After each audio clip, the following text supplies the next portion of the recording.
이슈 한번 넘어가 보겠습니다. 이재명이 오늘 대표직을 사실상 사퇴를 했습니다. 대표직을 사퇴를 하고 연임 도전은 아직까지 밝히지는 않았습니다만은 지금 이제 이 대표직 사퇴한 이유가 이게 이제 선거 민주당이 보면 선거 전에 이 일정 기간 안에 대표직이나 뭐 시도위원장들 뭐 이런 거 다 이제 저 직을 가지고 있으면 안 돼요. 그렇죠. 결국은 연임으로 가는 건데. 네. 지금 뭐 한간에 나왔던 이인영 뭐 박용진 다 물 건너간 것 같습니다.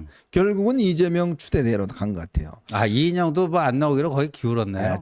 제가 알기로는 아마 그 안 나오고 왜냐 나오면 뭐 하겠습니까 이게. 뭐 올림픽은 뭐 출전하는데 의미를 둔다는데 이 출전에서 의미 찾는 것조차 어렵다 이렇게 봐야 되겠네요. 왜냐하면 이거 뭐 어차피 돈 들고 한데 나와봤자 욕 먹고 지금 민주당의 분위기는 이거 뭐 완전히 이제 개딸공화국으로 가는 거 아닙니까? 그렇죠. 그 상황에서 나와봤자 무슨 소용이 있겠습니까?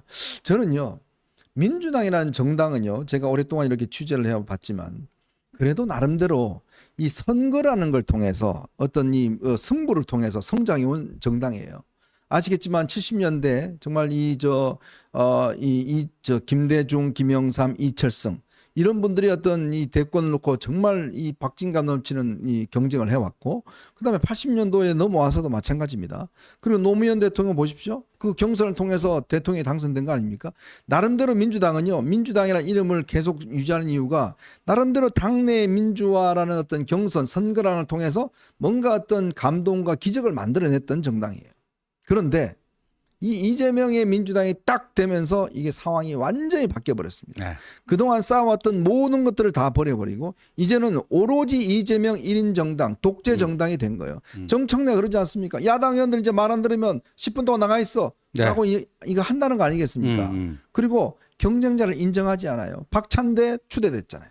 그다음에 원내대표 추대됐죠. 이제 대표까지 추대되는 그런 정당이 돼버렸어요. 더불어 추대당이 되는 거고 참 진짜 민주당의 민주가 완전히 이제 실종이 돼버려 가지고 지금 이제 그런 수순을 이제 밟기 시작한 건데 결국 근데 들러리는 누군가 세우겠죠. 제가 말씀드린 위성 정당이 아닌 위성 후보를 이번에 누군가 들러리로 세워가지고 그래도 뭐 경선을 무늬만 경선이겠죠. 뭐 이런 네. 식의 그걸 하는데 그리고 제가 한번 그 방송에 나갔을 때 민주당 쪽 패널에게 물어봤어요. 만약에 단독 입후하면 어떻게 되느냐. 당원 단계 그런 게 없다는데요. 없죠. 없어요. 네. 당원 단계 그런 게 없대요. 네. 어떻게 해야 될지 모른대요. 그러니까 이런 일이 처음이니까. 예, 추대라고 하는 게 우리가 말하기는 좋아요. 그냥 말은 쉽게 할 수 있어요. 추대. 근데 추대라는 게 당원 당규에 무슨 추대는 어떻게 상상을 한다. 못하는 거죠. 당 대표가 혼자 나온다는 거는 네. 그동안 이 당헌 당규를 만든 사람들이 네. 에이 그런 일이 어디 있어 지금. 그러니까 헌법 84조 논정하고 똑같은 거예요. 그러니까 이 뭐 피고인이 대통령 되겠다고 나서겠다. 그것도 처음이고. 그것도 처음이고 당원 단계 추대라는 게 없는 거예요. 네. 어떻게 추대해야 될지 절차가 없다는 거예요. 참 이게 참 한 번도 경험해 보지 못하는 지금 상황을 우리가 민주당을 통해서 이제 볼 수가 있는 겁니다. 그리고 또요 주변에서 이제 이재명 주변에서 자꾸 이제 이번에 나가라고 이야기를 한 이유가 또 하나의 또 이유가 뭐냐면 만약 이재명이 안 나가면 정청래가 당대표 된대요. 그러니까. 정청래가 당대표 되기 때문에 절대 이재명이 안 나가면 안 된다. 이런 또 사람들도 있었대요. 그럴 수 있겠네요. 이게 왜냐하면 개딸 지금 공화국이 됐기 때문에 네. 만약 이재명이 안 나간다고 하면 바로 그 다음 순서는 정청래예요. 근데 여러분 정청래 대표 한번 상상을 해보셨습니까? 그러니까. 뭐 우리한테는 좀 도움이 되겠죠. 저 정말 무지막지한 인간이 당대표가 되면 어떤 모습일까라는 거 아마 국민들 도움이 될 텐데. 그러니까 내부에서도 조금 정신이 제대로 바뀐 사람이 몇 명 있는 모양이에요. 대표님 절대 안 됩니다. 대표님이 안 나가시면 청래가 대표가 돼요. 그럼 우리 다 망해요. 그럼 우리 당 쪼개집니다. 그러니까 지금 제가 듣기로는 일부에서는 자기 딴 건 모르겠지만 정청래가 대표되면 탈당하겠다는 사람이 꽤 있어요. 워낙 비호감이라서 그래요. 그래서 이게 이제 아까 첫 번째 주제하고 좀 연결이 되는데 이게 국민의힘 전당대회는 7월 23일입니다. 그리고 민주당 전당대회가 8월 18일이에요. 그 사이에 이제 파리에서 열리는 하계 올림픽이 있습니다. 그런데 그 이재명 그 거기는 이미 뭐 흥행은 망쳤잖아요 이미. 뭐 흥행을 지금 바라는 건 아니죠. 흥행은 망친 네. 거죠. 그러니까 들러리 뭐 위성 후보나 세워가지고 뭐 하는 건데. 근데 이제 국민의힘은 지금 초반부터 과열 양상이에요. 네네. 예. 그러니까 이게 흥행 면에서는 비교가 안 되죠. 음. 근데 바로 노림수가 그 최상병 특검법이란 네네. 말이에요. 예. 그 국민의힘의 7월 24일 전대가 딱 끝나서 새 지도부가 짠짠하고 쫙 하는데 그걸로 무너져 버리죠. 네네. 와장창하고 무너지는 그 모습. 그러면 이재명 그게 흥행이 안 돼도 이재명 쪽에 돋보이게 되는 거 아니겠습니까? 맞아요. 네.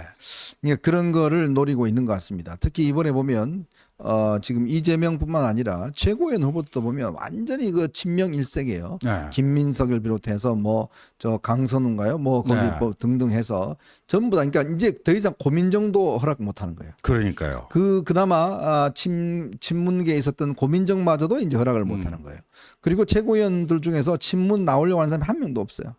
예. 어차피 지금은 너네들이 저 시간이니까 네. 즐겨라. 네. 이재명 시대니까 즐겨라. 네. 우린 나중에 보자. 네. 이제 이렇게 이야기를 하고 있는 거 네. 아니겠습니까? 그러니까 제가 볼 때는 민주당이 자칫하면요. 저러다가 당대표 8월 달에 되지 않습니까? 그럼 9월 달에 뭐가 나오죠? 선거법 위반 선고 나옵니다. 맞아요. 위정교사 나와요. 맞아요. 그러면 만약 1심에서 당선 무효형이 나와버리면 그러면 이게 당대표가 연임함과 동시에 흔들려 버리는 상황이 벌어지지 않습니까? 네. 그러면 지금 8월 15일 날 지금 보니까요. 김경수가 복권될 가능성이 높습니다. 오. 네, 8월 15일 날 8월 15일. 네, 복권을 거의 확정적인 것 같아요. 이렇게 되면 이제 이 친문계들이 서서히 움직임이 아마 있을 것 같아요. 네. 그래 되면 친문계가 움직이기 시작하면 이제 뭐 임종석이나 뭐도 이제 일단 뭐 이번 전당대회 끝나고 한번 보자. 그리고 1심 나오는 거 한번 보고 보자. 뭐 다들 그렇게 하고 있거든요. 그러면 저는 아마 이번 올해 연말쯤 되면 그 움직임이 굉장히 균열이 가열되지 않을까, 가속화되지 않을까, 뭐 그런 전망을 좀 해봅니다. 네, 맞습니다. 네, 그래서 이게 이제 하나하나 한 고비 한 고비를 우리가 잘 겪어나면 이 최상병 특검법을 어떻게든지 잘 털어내고 네. 털어낸다는 게 다른 의미가 아니라 이걸 지혜롭게 해결을 한다는 의미에서 네. 이렇게 말씀드리는 거고 그리고 전당대회 우리는 대흥행을 하고 저쪽은 그냥 그렇게 유일 체제 그냥 네. 추대 더불어 추대당 뭐 이렇게 되면서 또 이 8월 15일에 김경수가 뭐 복권이 되는데 우리는 뭐 복권 그건 원칙적으로 반대다. 반대하죠. 뭐 근데 그렇게 가능성이 높다니까. 네네. 그럼 뭐 저희 마음대로 그건 되는 뭐 게 아니잖아요. 팩트로서 전달되는 거죠. 저희들은 뭐 그 외부 조건으로 그냥 받아들여야죠. 네. 현실을. 근데 9월에 2개 위증교사 공직선거법 네. 거기서 이재명이 당선 무효형이 나온다. 야, 그러면요 국회에서 쪽수는 저쪽이 압도적이지만요 네. 이게 막 흔들립니다. 흔들리죠. 흔들립니다. 네. 그렇죠. 균열을 잘만 이용하면 저 당이 아마 쪼개질 수도 있을 것 같아요. 그럼요. 네. 그건 아마 내년쯤 되면 균열이 이제 공시가 될 텐데 왜냐하면 무조건 이재명만 따라가는 사람들이 있을 것이고 네. 어떤 사람들은 안 돼. 이거 지금 우리가 뭐 대안 마련해야 돼. 뭐 김부겸 뭐 등등 이런 네. 사람들이 이제 서서히 움직이기 시작할 것이고요. 아마 그렇게 되면 저쪽에 이제 분열이 가시화될 겁니다. 그러면 적전의 어떤 분열이 이제 가시화되면 거기를 우리가 또 비집고 들어가서 할 수 있는 영역이 분명히 생깁니다. 그때 국민의힘이 바짝 정신 차리고 어떤 똘똘 뭉쳐 있으면 저는 그 상황들을 잘 하여튼 극복할 수 네. 있는 그런 상황이 분명히 오리라고 저는 생각이 듭니다. 네. 자, 그러기 위해서는 지금 뭔가 우리가 준비를 좀 해야겠죠. 그리고 아마 이제 이번에 전당대회 하면서 토론들이 많이 벌어질 겁니다. 네, 토론 지금 권역별 토론회가 5번 잡혔어요. 네. 그다음에 방송 토론이 4번 있을 거고요. 또 뭐 당에서 주최하는 뭐 토론이 또 한 번 있을 것 같아요. 그래갖고 총 10번의 이제 토론회가 있을 텐데 그게 굉장히 흥미진진할 것 같습니다. 네. 그리고 저희가 좀 공지를 드릴게요. 저희가 이제 다음 주부터는 저희 이제 구자능 변호사가 이제 나오게 될 겁니다. 오늘부터 저하고 이제 뉴스 탑10 채널A에 함께 출연하고 마침 또 그 끝나고 나니까 또 한동훈 위원장이 아마 채널A 뉴스 나와요. 7시에 나오죠. 네, 그리고 오늘 9시에 또 오늘 그래갖고 좀 제가 요새 그 뭐 치달리고 있습니다. 막 그 한동훈 위원장 인터뷰 좀 잡아달라고 그래갖고 네. 다 아는 얼굴인데 아, 뭐 그래갖고 근데 이 채널 A를 먼저 해야 되나 뭐 TV조선을 먼저 해야 되나 그냥 솔로몬의 지혜로 같은 날 하자. 네. 공중파들도 뭐 또 예, 있어요. 공중파도 해야 되고요. 하여튼 뭐